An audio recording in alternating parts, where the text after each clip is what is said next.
Akkam jirtu kun isheel tiivuubii ani maqaan koo Mokonnon Lamminaan jedhu barnoota maatisii wal wajjiniin ilaalla. Chapter 1 Propositional Logic and Set Theory. Propositional Logic and Set Theory. Jalqabaa propositional logic wal wajjiniin ilaallaa jechuudha. What is preposition? Kana keessatti wanti guddaan irra hubatamuu qabu hiika propositionii maal akka ta'e barraanii wanti hundinuu isa duukaa wal qabata propositional logic keessatti jechuudha. What is proposition kan jedhu ilaallaa jechuudha.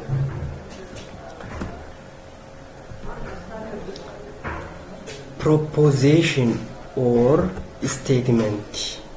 Proposition or statement is a sentence which has a truth value either true or false but not both. Proposition jechuun sentensii yookaan hima ergaa guutuu dabarsu ta'ee sentensii yookaan hima ergaa guutuu dabarsu ta'ee truth value kan qabu. Akkas jechuun himichi sunii dhugaa yookiin soba jedhamuu kan danda'u yoo ta'e dhugaa yookiin soba jedhamuu kan danda'u yoo ta'e prepositionii jechuu dandeenya. Hima sentensii ergaa guutuu dabarsu ta'ee truth value yookiin dhugummaa yookiin soba qabaachuu kan danda'u yoo ta'e prepositionii jechuu dandeenya. Garuu lamaansaa kan hin taane dhugaa soba wal duukaa lamaansaa kan hin taane ta'uu qabaa jechuudha. Example kana wal wajjiniin ilaalla. Consider the following statement. Warreen asii gadii kana jiranii prepositioniidha moo miti kan jedhu wal wajjiniin ilaalla. A 2 is an even number. Kun amma sentensii ergaa guutuu dabarsuu danda'udha. Lakkoomsi lamaa even number'idha jedha. Dhugaa moo soba? Even number jechuun lakkoomsota keessaa lakkoomsa guutuu haftee malee warra lamaa firamuu danda'an. Lakkoomsota kanneen akka lakkoomsa 2, lakkoomsa 4, 6, 8 jedhamanii warra itti fufan. Kanaafuu lakkoomsi lakkoomsa lamaaf haftee malee hiramuu waan danda'uufi wantichi dhugaa ta'a jechuudha. Kanaafuu statementichi sentensiidha. Truth value isaa truuwaa. Kanaafuu prepositionii ta'a jechuudha. B. Triangle has 4 sides. Triangleen roga sadee isa nuti jennudha. Roga meeqa qaba? Roga 3 qaba. Kun immoo triangiliin roga 4 qabaa jedha. Soba ta'a jechuudha. False ta'a. Kanaafuu sentensiidha. Truth value qabaa. Kanaafuu prepositionii ta'a. C. Athlete Haile Gebresillaase weighed 45 kg when he was 20 years old. Athlete Haile Gebresillaase 45 kilograama ulfaata yeroo kam? Yeroo umuriin isaa 20 ta'e ture. Kuni ta'uus danda'a, ta'uus dhiisuu danda'a. There is no evidence. Amma evidence hin qabnu. Dhugaa yookiin soba jechuuf garuu dhugaa yookiin soba ta'uu danda'a. Amma dhugaa yookiin soba jechuu waan nuti hin dandeenyee fi yeroo umuriin isaa 20 ture ulfaatinni isaa immoo kiiloogiraama 45 ta'uu dhiisuus danda'a. Kanaafuu prepositionii ta'uusaa beekna. Dhugaa yookiin soba ta'uu waan danda'uu fi hima guutuu dabarsaa dhugaa yookiin soba ta'uu danda'a. Kanaafuu prepositionii ta'a jechuudha. D. May God bless you. Kun immoo waaqayyo si haa eebbisuu yoon jedhe fakkeenyaaf exclamatory dha malee declarative miti. Warri nuti ilaalle sadan isaanii gararraatti declarative dha. Kun garuu exclamatory raajeffannoodha. Waaqayyo si haa eebbisu yoon jedhee dhugaa yookiin soba jechuu hin dandeenyu. Kanaafuu prepositionii ta'uu hin danda'u. Give me that book. Kitaaba kunaaf kenni yoon jedhee kuni koomaandiidha, ajaja. Hima ajajaati malee declarative miti. Dhugaa yookiin soba jechuu waan hin dandeenyeef wanti kuni prepositionii ta'uu hin danda'u. F. What is your name? Maqaan kee eenyu? Inni kunis questionary malee declarative miti. Kanaafuu prepositionii ta'uu hin danda'u. Warreen kun sadanii inni jalqabaa exclamatory dha, inni lammataa koomaandiidha, inni sadaffaa questionary dha. Questionary'n, koomaandiin, exclamatory'n hundi isaaniiyyuu prepositionii ta'uu hin danda'an. Kanaafuu warreen kun sadan prepositionii miti jechuudha. Walumaa galatti prepositionii jechuun sentensii yookiin hima ergaa guutuu dabarsu ta'ee truth value kan qabu yookaan dhugaa yookaan soba jechuu kan dandeenyu jechuudha. Wal duukaa ta'uun irra hin jiraatu. Kanaafuu prepositionii akka kanaatti define ta'a. Every preposition has truth value. Prepositionii kamiyyuu egaa truth value qabaataa jechuudha dirqama. Prepositionii kamiyyuu truth value qabaataa dhugaa yookiin soba isa jennu jechuudha. Namely yoo true ta'ee maatiin bakka buusnaa gabaajeensa denoted by t qubee true t isa jalqabaatiin bakka buusnaa akkasuma false immoo denoted by f tiin bakka buusnaa jechuudha. True yoo ta'e t, false yoo ta'e immoo f tiin bakka buusna.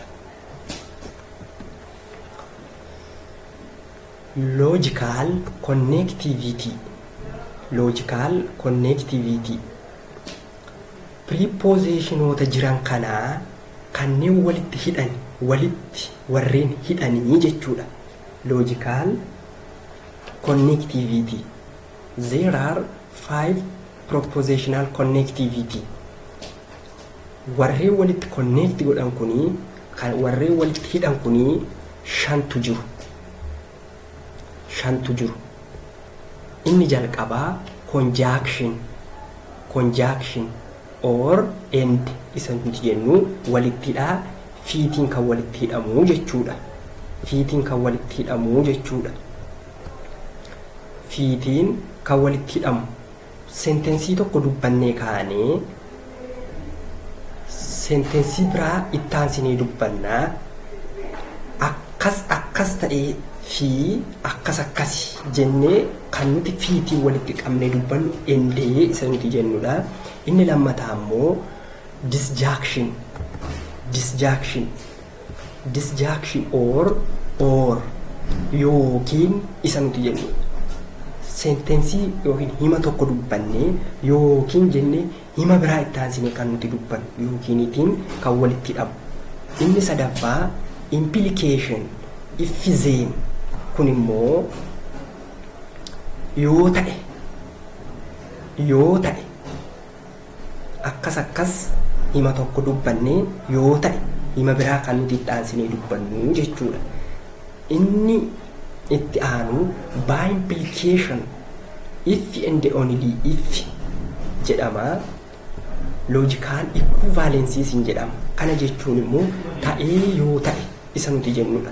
Ta'ee yoo ta'e isa jedhamu afaan Oromoonsa. Inni shanaffaa immoo negationiin kun immoo negative faallessuu. Himni tokko dubbatamee ka'ee negationiinsa faallaasaa jechuudha. Kanaafuu connectivity'n kana shanantu jiru. Isaan kana bal'inaan wal wajjin ilaallaa jechuudha itti aansine. Note ishee kana letters such as PQ rs or more etc. Kanaa olis kanas ta'uu danda'u preposition'itiin bakka buusu are usually or used to denote proposition'itiin bakka bu'u. Fakkeenyaaf two is an even number yoon jedhee inni kun propositionii tokko p-tiin bakka buusuu nan danda'a. Three is an odd number yoon jedhee q-tiin bakka buusuu nan danda'a. Prepositionii tokko qubeetiin bakka buusaa adeemuu jechuudha. Qubee more irra jireessaan kan beekamu PQRS'tiin bakka buufamu, qubee biraatiinis bakka buufamuu danda'u jechuudha. Kanaafuu itti aansinee logical connectivity kan wal wajjiniin ilaalla. Inni jalqabaa conjunction or end isa jalqaba jenna. Conjunction or end isa kana. Mallattoonsaa isa kana ta'a. V ta'ee gargalagala mallattoonsaa. Mallattoon kuni conjunction yookiin end kan nuti sila jennee jechuudha. When two propositions are joined with connectivity end, the proposition formed in logical conjunction. Proposition lama yoo endee kana walitti hidhame conjunction ta'uusaa hubannaa jechuudha. Logical conjunction akka inni ta'e yaannisa. Mallattoonsaa immoo kun V ta'ee kan gadi galagalu yookiin V ta'ee kan gadi ilaalu jechuudha. So the logical conjunction of two prepositions P and Q akkaataa inni itti barraa'u P and Q yoo jedhee endeen mallattoonsaa kan akka kanaatti barraa'a jechuudha. P mallattoosaa gidduu galchinee Q. P'n kun asitti maal bakka bu'ee prepositionii tokko bakka bu'eeraa jechuudha. Q'nis prepositionii tokko bakka bu'eeraa jechuudha. Fakkeenyaaf P'n keenya yoo prepositionii two is an even number bakka bu'eera yoo ta'e Q'nis akkasuma prepositionii tokko bakka bu'eeraa jechuudha. Readers P and Q yeroo dubbisnu kan akkamiin dubbisna sagaleessinee P and Q jennee dubbisuu dandeenya jechuudha. Yookiin immoo P conjunction Q jennee dubbisuu dandeenya. More irra jireessaan garuu conjunctioniitiin etuu hin taane endeetiin dubbifamaa jechuudha. P and Q are called component of conjunction. As keessatti P fi Q keenya componentii conjunctioniiti. Mallattoon inni itti wal qabsiifamee endeetii wal qabsiifamee yookiin mallattoonsaa akkuma argaa jirtan isa kana. Kanaafuu P fi Q keenya maal jedhamu? Componentii conjunctionii jedhamu jechuudha. P and Q jennee dubbisna.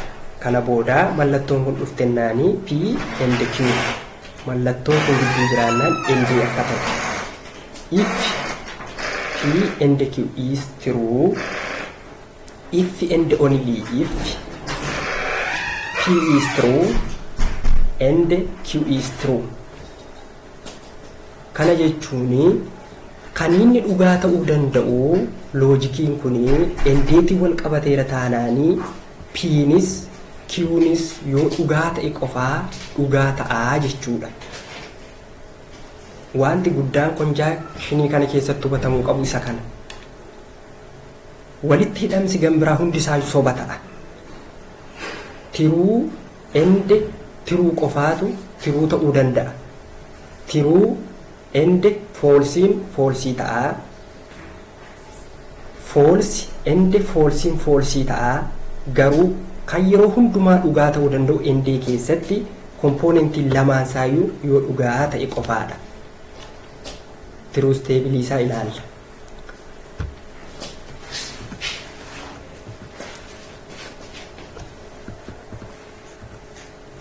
The truth table for conjunction is given as a follow. P componentii tokko jira as Q kompoonentii biraatu jira. P and Q truth table isaa yoo ilaalle truth table akkaataa kanaatti ijaarama. Karaa addanaanii wanta wal fakkaataa lama lamaan galchina. Fakkeenyaaf amma as kanatti true false eegale lama waan ta'eef kompoonentiin keenya asii true false asii lama lamaan galee asii immoo tokko tokkoon true lama false lama true tokko false tokko true tokko false tokko. Kuni foormulaa mataa isaa danda'e qaba. Isa kana gara boodaa ilaallaa jechuudha. Kanaafuu connectivity endeetii wal qabatennaanii kan inni true ta'uu danda'u yoo kompoonentiin lamaansaa true ta'e qofaadha. True and true qofaatu true ta'a. Kana booda inni hafe hundi isaa soba ta'aa jechuudha. Ilaalaa. True and false maal ta'a? False ta'a. False and true false ta'a kunis. False and false inni kunis false ta'a. Kan inni dhugaa ta'uu danda'u conjunctionii keessatti kompoonentiin lamaansaa true yoo ta'e qofaadha. Kanaafuu har'aaf kanuma irratti ga'a conjunctionii itti fufnee ilaalla.